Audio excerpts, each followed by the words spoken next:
If you're having problems with a recirculating pump after installation and you're having loud humming noise, or the pump isn't circulating water like it should, you could have two problems. One, you might have a airlock, which you have air trapped in the system. Sometimes you're able to remove the recirculating pump.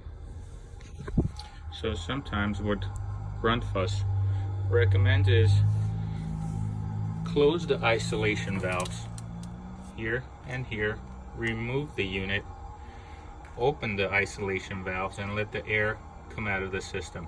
Well, we did that on this unit, and we still had loud humming noise. The real fix came after we installed this air vent onto the piping.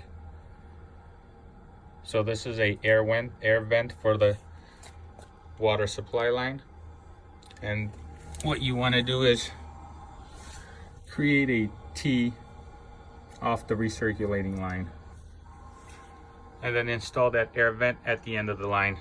That should get rid of the problem of the humming or airlock.